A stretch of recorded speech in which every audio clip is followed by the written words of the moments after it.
Hello there, Phil 258 Life and Death students. This video lecture is for the week where we're reading this little essay that I supplied to you, The Mind-Body Problem.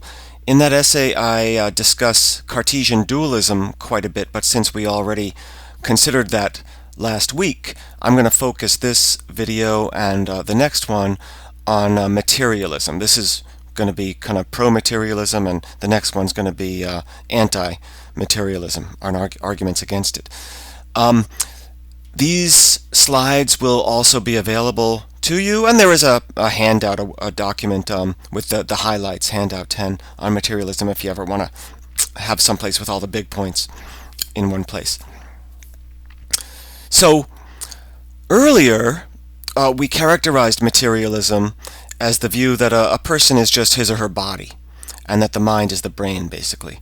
Let's take the slightly expanded version here, basic materialism, to be kind of our official version of materialism. It's going to make three claims. So the first claim is simply that each person is a purely physical object. Which one? Your body. You are your body. On this view, a person is a purely material being, and we're going to use the word physical and the word material in the same way as synonyms. So there's nothing more to a person than their body, according to this view, and as a result, people do not have souls or Cartesian minds. In some sense, B is a little bit redundant, maybe, but it's good to kind of make it explicit. So, also, we're taking souls and Cartesian minds to be the same thing. So those words, those phrases are synonyms also. A soul or a Cartesian mind is a non-physical thing that is capable of being conscious or thinking, and can exist apart from the body. These things do not exist according to materialism. They're kind of like the stuff of fairy tales, according to this perspective. Moreover, people can have mental as well as physical properties. So we can be thinking, we can have sensations, emotions, desires, attitudes of all sorts. So another way to say this really is a purely physical object, a human being, if it's appropriately complex, think of the trillions, is it, cells in our brains and nervous systems, capable of being in mental states. Okay, so this perspective, consisting of these three claims, is obviously at odds with the Cartesian dualist perspective, or any version of dualism more generally. Materialists think that there's a lot of support out there for their view. Here's just three kind of highlights. Remember the interaction problem for Cartesian dualism, Princess Elizabeth's objection. The idea that a non-physical mind could affect and be affected by a physical body seems problematic or even incoherent to a lot of people, most materialists probably. But if the mind is the brain, which is a physical thing and a physical part of the body, there seems to be no problem for how the mind could interact with the body. Second point, the general advance of science. As science progresses and we learn more about anatomy and neurophysiology and cognitive science, it seems like the brain is the source of consciousness.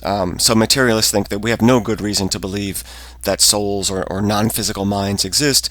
The good physical brain can explain consciousness and related phenomena. And moreover, related point, there are systematic mind-brain correlations. When you have a sensation of thirst, for example, there's a specific area of the brain where there's activity. If you're feeling happy, there are certain kinds of neurons that are particularly active. If you see someone that you recognize, you have a feeling of recognition, there's a certain area. So there's systematic correlations between what's going on in your mind and what's going on in your brain. And if we could scan your brain, like with an MRI device, fMRI, while you're having certain thoughts and such, we could observe, neuroscientists could observe these correlations. Materialists argue that the best explanation for these correlations is simply that the mental activity just is the brain activity. Okay, there is this philosopher David Papineau. There's lots of arguments out there for materialism, but I kind of think it would be good for us to take a look at one of them, and this one in particular. He is an English philosopher. I think he works in England and City University of New York these days, if I'm not mistaken. He was born in Italy, David Papineau. He wrote a book in 2002 called Thinking About Consciousness, and in that book he kind of defends the sort of argument that I'm going to run through for you over the next few minutes. So let's call this the mental causation argument for materialism. By the way, each of these points could be the main premise, right, of an argument for materialism, if you're thinking about it in those terms. But let's take a look at this argument sort of floated by David Papineau here. So I'm going to run through this argument premise by premise, and I'll explain the premises a little bit, and then I'm going to kind of come back and be redundant and explain them again for you. So just kind of things kind of sink in a little bit. So the first premise says that mental events have physical effects. And this is supported by the fact that what we think often affects what we do, right? You might make a choice, which is a mental event, and it might have a physical effect. Your body might move in a certain way. You might have a memory, which seems to be a mental event. You might remember something that happened to you. This might make you smile. That's a physical effect, right? A change in your physical body, in your facial features. Okay. Premise 2 is kind of supported by the progress of science. All physical effects have sufficient physical causes. And by the way, neither premise 1 nor premise 2 is saying that every event has a cause. Okay. An effect is an event that is caused by prior events. It has a cause. But it's not claimed here that every event, everything that happens, is also an effect. It's not claimed here that every event is caused. We're going to talk about that issue a little bit later when we talk about free will for a week in this class. The idea behind premise 2, the support for it, is that, kind of science shows when something physical is caused by something else, that something else is also something physical. We don't have to go outside the physical realm, so to speak, to explain why something physical happens. And by the way, a physical event would kind of be a change in a physical object, right? And a mental event would be a change in your mental properties, something like that. Okay, now you might think that premises 1 and 2 imply that mental events are themselves physical. After all, if physical events have sufficient physical causes, and according to premise 1, those causes are sometimes mental events, right? You might think that means that the mental events are physical. Now, that's what Papineau is going to argue, but he says not so fast, because the physical effects of the mental events, like you're smiling because you remember something, that physical effect, okay, according to premise 2, it has a physical cause, and according to premise 1, it might have that mental cause also, but maybe those are different, right? Maybe the smiling has a physical cause, but maybe it has a mental cause that's totally different. Why can't it have two sort of independent causes? Well, premise 3 rules that out. Okay, premise 3 says the physical effects of mental causes are not consistently overdetermined by physical and also non-physical causes. Now, I realize that's a mouthful, but you know how to pause a YouTube video, right? The idea is, overdetermination is the idea that an event happens because of two completely independent causal histories, right? And this is kind of unusual. This does happen, but it's kind of unusual. I'm going to use an example of a wine glass breaking because a singer hits a very high-pitched note, and also because a rock hits it at the very same time, right? That would be overdetermination. The effect would be the wine glass breaking, the glass shattering. And one cause might be the opera singer, or the singer hitting a high-pitched note, and the other cause would be a rock hitting the glass. Well, that's unusual. It does happen, but those are unusual circumstances. Okay, now if we take those three premises together, we get that the mental events are themselves physical. They're still mental, but the idea is that they're physical too. They have different qualities. Mental events have mental qualities and also physical qualities, physical properties. Kind of think that's a valid conclusion from the first three premises. We'll get back to that. But if line 4 is true, if mental events are physical, then materialism is true, because if mental events are physical, Cartesian minds or souls don't enter the picture of thought or consciousness, and so materialism is true according to the main conclusion of the argument. Okay, I'm going to be pretty quick explaining the premises again, because I sort of just walked through them a bit. But let's take that first premise first. Again, remember in this class, to explain a premise is not just to tell me what it says. It's to give some reasoning behind it, some support for it, even if you ultimately disagree with it. If you ultimately disagree with it, you can come back and say, oh, the argument's not sound because that premise is false. Let's take a look at premise 1. Mental events have physical effects. Well, that's hard to deny. Okay, the plausible idea here is what we think can affect what we do. Any example is going to support premise 1, right? I might have a desire for iced tea. Okay, this desire is a mental event, something going on in my mind, right? Having a desire, desiring something is a mental property. It's a property that only a thinking thing could have. Rocks don't have any desires. And because I have this desire, I might walk to my refrigerator, pour myself a glass of iced tea. Well, walking is a physical effect, a physical event, right? Walking involves the motion of a physical body. So my behavior, the walking and the pouring of the tea, is physical, so we have good reason to think that mental events can have physical effects. Support for premise 1. Look at premise 2 now. All physical effects have sufficient causes, sufficient physical causes. Okay, let's explain that premise. Well, according to Papineau, this is based on the progress of science. Science strongly supports the claim that all physical effects have physical causes. So, a physical effect is a physical event that it happens to be caused, and the idea is science has shown us that this is fully caused by purely physical prior events. We don't have to go outside the physical realm to explain why a physical effect has occurred. And kind of the practice of working scientists kind of supports this.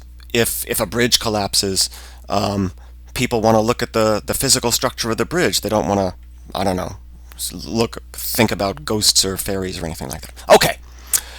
Premise 3 is, again, the most, I don't know, sophisticated premise. Maybe it's not the most controversial premise, but so again, it says that the physical effects of mental causes, these are not consistently overdetermined by physical and also non-physical causes. Okay. Before we take a look at that premise explaining it, I want you to take a look at a GIF here. Hopefully I could open this.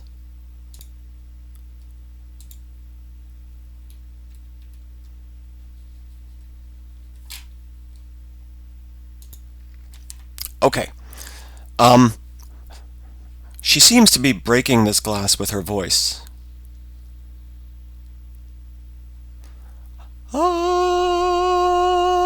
It shatters. Okay.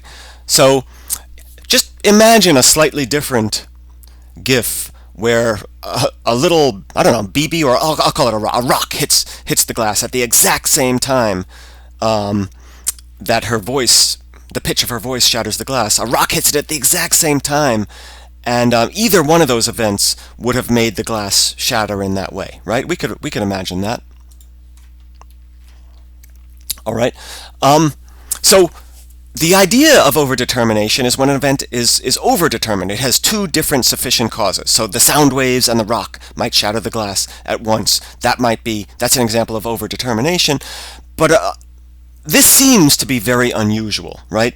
That's the explanation for premise 3, the reasoning. It's just when our knowledge of the world shows us that cases of overdetermination are just very unusual. Effects aren't systematically produced in this way, systematically overdetermined. So it's just not plausible that my walking to the fridge was overdetermined, like being hit by a rock and shattered by sound waves, overdetermined by physical events in my brain and distinct, different, totally different non-physical events in my mind. That just is not plausible. Here's a little diagram. According to premise one, mental events have physical effects. Okay, so for example, a desire for tea, iced tea, is mental. Walking to the fridge, physical effects. According to premise two, every physical effect has a sufficient physical cause. So my walking to the fridge, that physical effect, that was caused by something physical, like activity in my brain.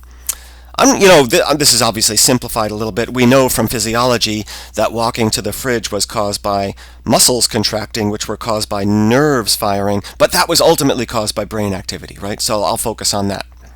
Okay.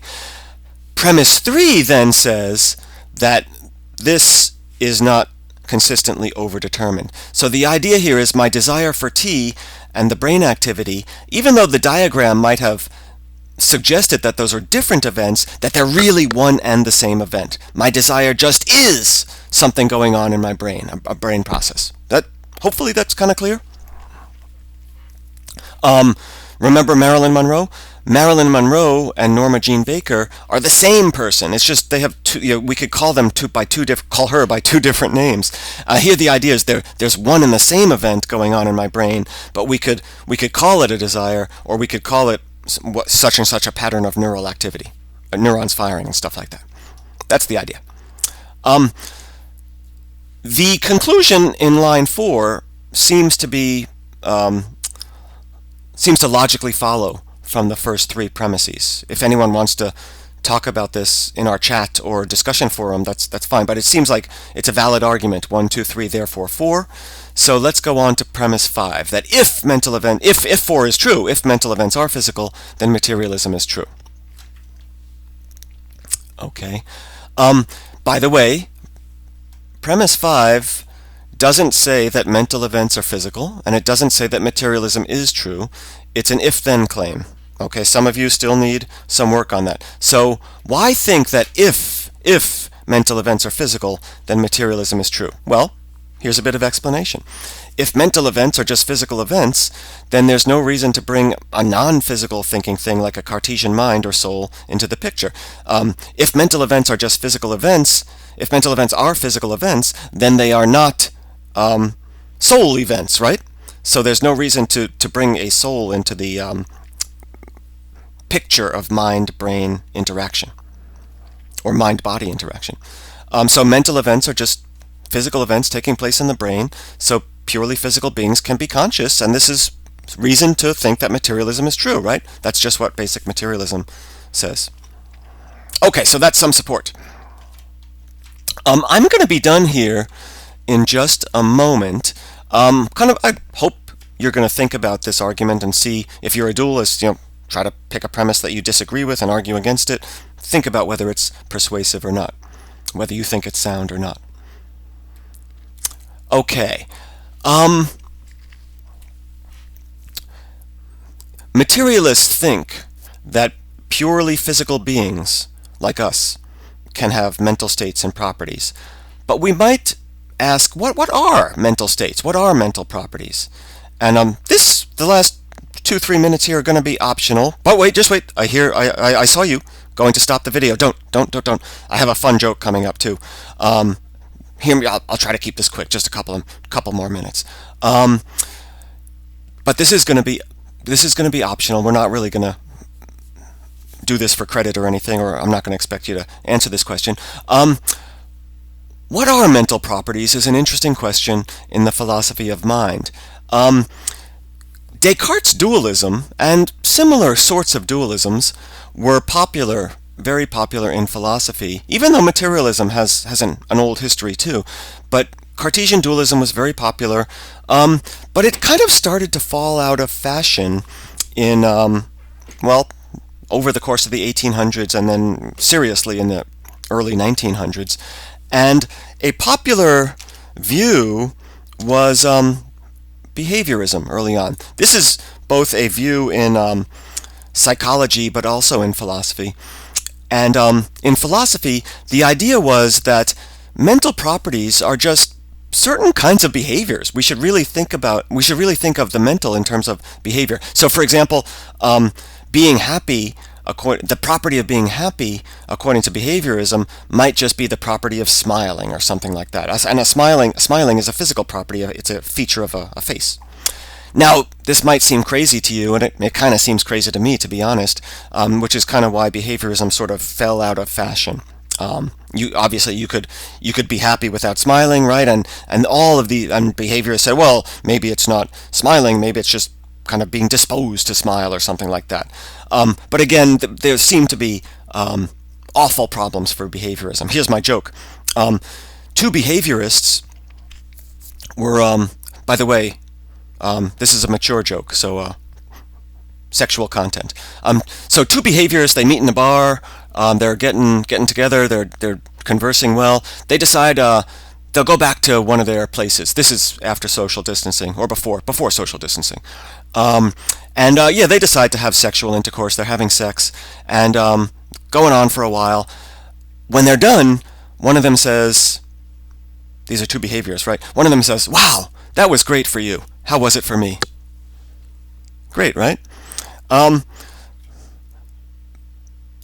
behaviorism fell out of fashion, a new theory kind of came into fashion called the identity theory, or the mind-brain identity theory. And the idea here is relatively simple. When you're happy, there's certain... when you're in pain, I'll take pain for example. When you're in pain, it's a mental state, right? There's certain things going on in your brain, and a lot of people think there's these neurons, type of neuron called C fibers. C fibers are firing. So the idea here is the mental property of being in pain is identical to the neuron property, the brain property of C fibers firing. And the idea is, for every mental property, it's the very same property, the very same type of state as its correlated brain property. Okay?